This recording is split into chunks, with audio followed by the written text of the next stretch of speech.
It's a beautiful day in this neighborhood. Today, I'm gonna make some buttermilk biscuits. I love buttermilk biscuits, especially this recipe that I'm gonna fix for you. So let's get started. I wasn't brought up eating buttermilk biscuits at least every other day or every day.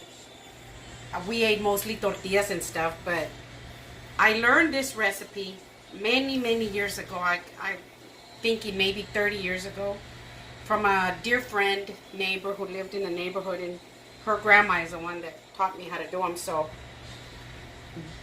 this recipe here that I'm gonna fix for you is so delicious and super easy. You'll never want to go buy biscuits again from the store. You know, these regular pop-up, you're never gonna want to buy them again. This is what you're gonna want to do.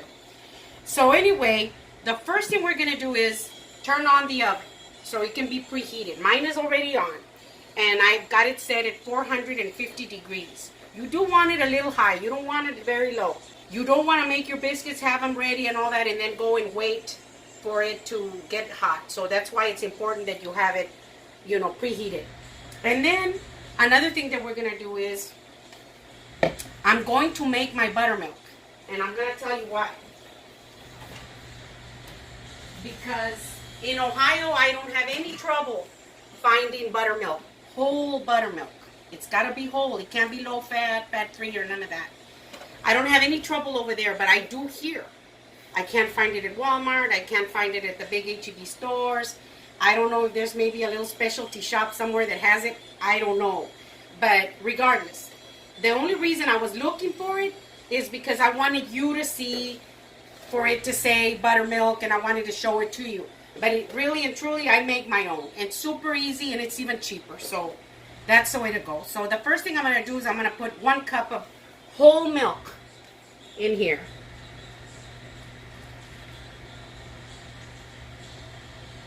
And you do want to use whole milk. So I've got 1 cup of whole milk. And then I'm going to add 1 tablespoon of white distilled vinegar. Just regular, clear white vinegar. 1 tablespoon. And that'll make you the perfect buttermilk. Just like that. And then I'll just give it a little stir and let it sit there while I continue with everything else. You can Google it and see that that's how you make buttermilk. And you know what? It's perfect. Okay, so then in this bowl, you can use any bowl that you want. But I like this bowl. It just works for me. You don't want it too deep. It works better if it's a little spread out this way. So in here, I'm going to put in some flour. Now, my flour, I bring this from Ohio full of flour. And I also bring like maybe another bag or 2 because I like the white lily. And I don't have any trouble finding it over there. And here, you know, I have a little trouble. So just to be on the safe side. So this is white lily flour, and it's self-rising. So this is the one I like. This is the one I love. So I'm going to put some flour in here. Well, how much flour am I going to put? Well, it doesn't really matter how much flour you put in here. What really matters is that you use, in this recipe, 1 cup of buttermilk with the shortening. The flour, as you'll see, really doesn't matter as to how much you put in here. But I put in approximately, let's see, I'm going to put in approximately like maybe 4 cups. There's 4 cups of flour in there. And then what I like to do is spread it out a little bit. But I'm going to use shortening. Now, when I learned this recipe years ago, it was with Crisco shortening. And I've used other shortenings before, and they work. But just up here, I just know that this is the one I learned, and I'm stuck with it. And why you mess a good thing up, right? So then, once I have my flour set in here, I just kind of move it around, and I make like a little well. Just a little well like that in the middle. No big deal. And don't be afraid of making these biscuits because it may look a little bit scary, but it is the easiest thing. If you put a little bit too much shortening or a little less than what I'm going to put in, it works. If you go a little bit overboard with a 1 cup of buttermilk, it works. If it's a little bit less than that, it still works. So then my shortening, I've never really measured, but I'm going to use a tablespoon to give you, so you can see it and get an idea. This is a tablespoon, so I'm going to put that in there. It's kind of heaping, a heaping tablespoon. I guess if you were to, you know, measure it or something, it'd probably be 3/4 of a cup or something like that. So I'm going to put that in there, and that's it. Now, you want to use a nice clean area, and you want your hands very nice and clean, which is very important to me, and I'm sure it is to you too. So then what you're going to do in here is you're just going to break it up. You're just going to break it up with, or at least I break it up with a fork. I'm going to break up my shortening with a flour. And as I start breaking it up, it starts coming in together. The flour starts coming in together, and you're going to notice that we're going to have flour left over. That's why it really doesn't matter. One time you can use one less than what I'm going to use today, and then the next time I'm going to use a little bit more. So it always changes. So since I've got my shortening in my little well, I'm just going to start breaking it up with a flour like this.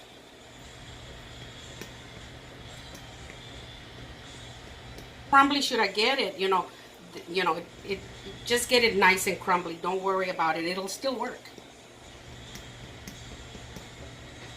You see, like that.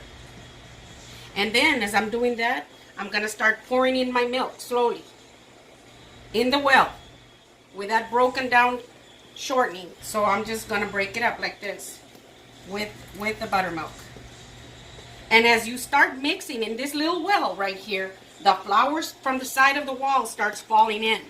And then it just starts coming in together beautifully. It starts coming in like that. So I'm just going to put it all in. And just give it a few turns. Let it come in. Let it come in. Like this. Kind of stay in that same well. If you need to put in a little bit more flour from the wall around your well, go ahead. Just a little bit like that.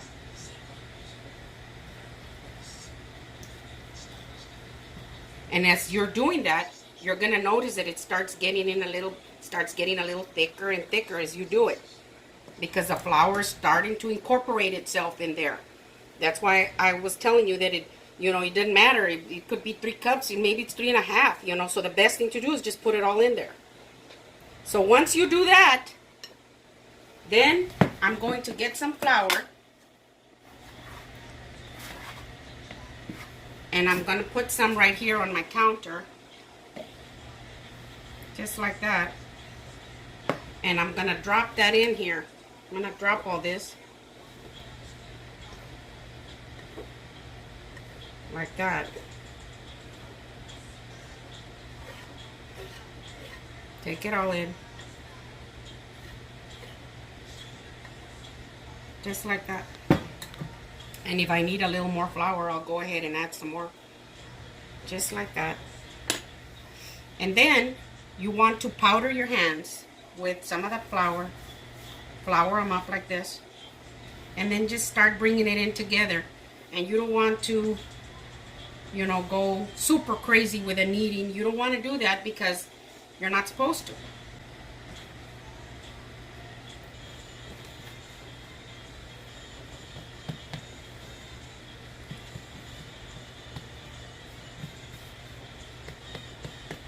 Now I'm going to wash my hands.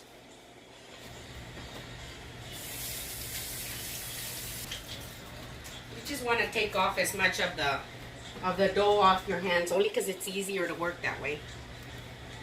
So I've got the pan I'm going to use. You can use any cookie sheet that you want. So you just want to do a good job. Just like that. Not a big deal. Don't make it into such a big deal, because then you get nervous and then you might not do so good. So then you're going to get your rolling pin And you want to flour it up just like that so it'll be easy. And you want to roll it out. You don't want it very, very flat. You want it at least about a good inch. What I do with my cookie cutter on. So then you just want to powder your cutter. If you don't have a cutter like this, you can make your own. You can just find yourself a can, maybe a can of tomatoes or whatever that's about the right diameter, and then you can just wash it and dry it and then just powder it, and you can use that, you know.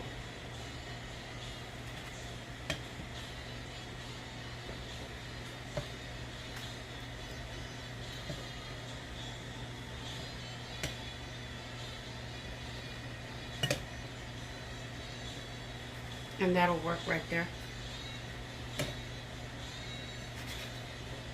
And so then, once you've got your pan ready, just put them in there, and you want them to touch each other a little bit. Just get them nice and close, because if they touch and they expand, they've got nowhere to go but up.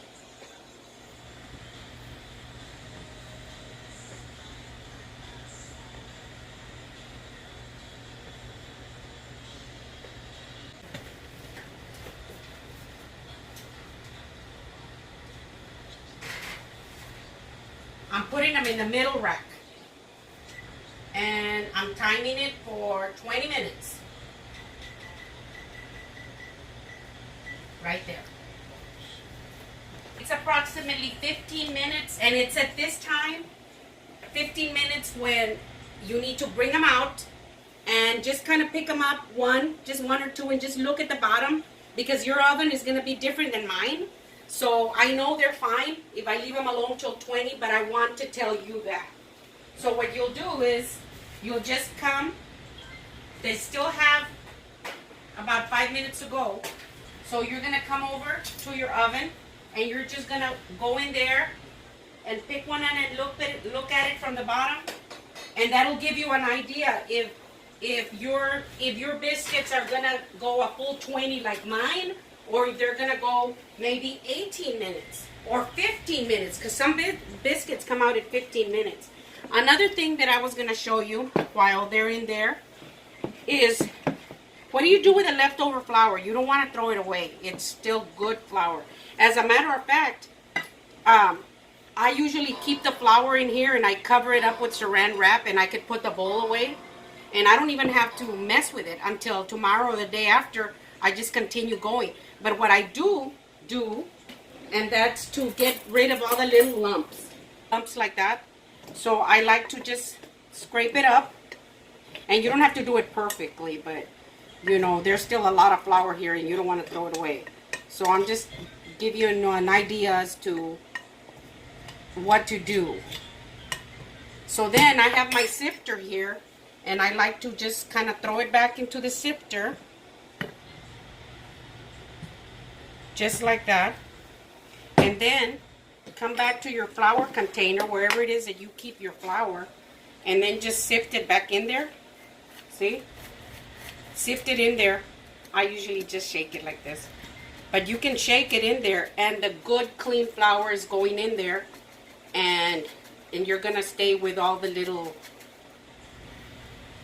you see all that? And all that you throw away. So then you got good flour here, and that'll take you for next time. And then another thing, another tip, this is just another tip for me, is you want to have your dough scraper, whether it's plastic or metal, it doesn't matter. So when you're done with your biscuits, I did it a while ago, but I wanted to show it to you. You get this, and with this, you go like that. And then you're like, oh my gosh, this is so doughy, I need paper towels. No, you do it with this. You get it all together, you get it all scraped up. Like this. You get it all scraped up real good like that. And then all you do is wipe it down. I'll be back as soon as the timer goes off. My timer just went off.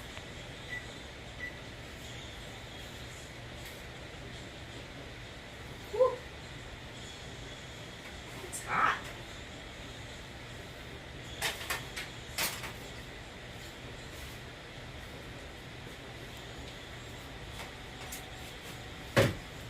These are my biscuits. Uy, this is hot. I'm going to put them on a plate right here, and I'm going to butter them so you can see them.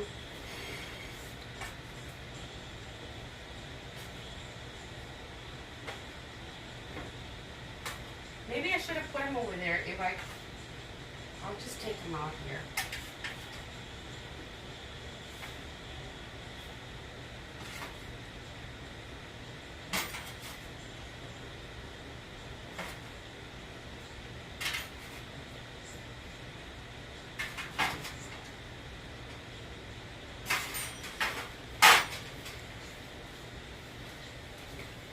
I'm gonna go ahead and brush them with some butter on top. You just want to give them a light brush. And then we're gonna taste one. Let's try them out with some of my jelly. I brought a lot of homemade jelly and jams with me. Let me get a plate from over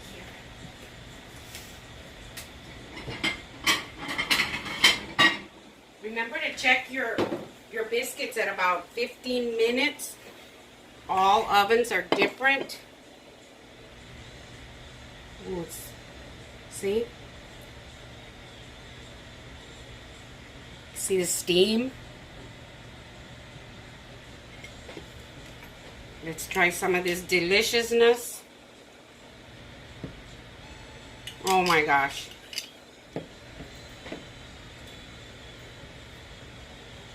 You know, we've got a lot of grapes back in Ohio, and my Ron and I made a lot of grape jam and grape jelly. We made others too, but this is from our own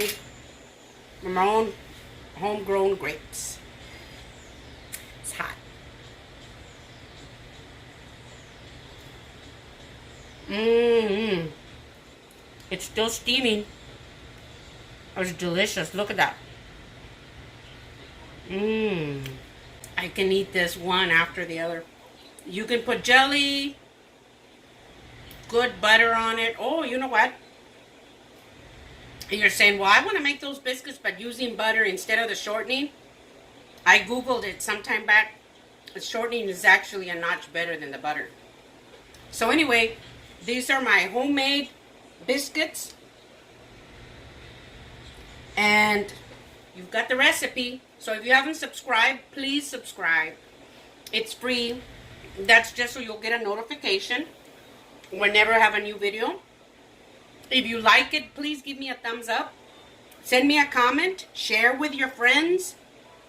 And I'm going to pretty soon, I'm thinking maybe in a few days, I'm going to make biscuit, sausage, and gravy. So I'll be running through the recipe a little more. So anyway, thank you.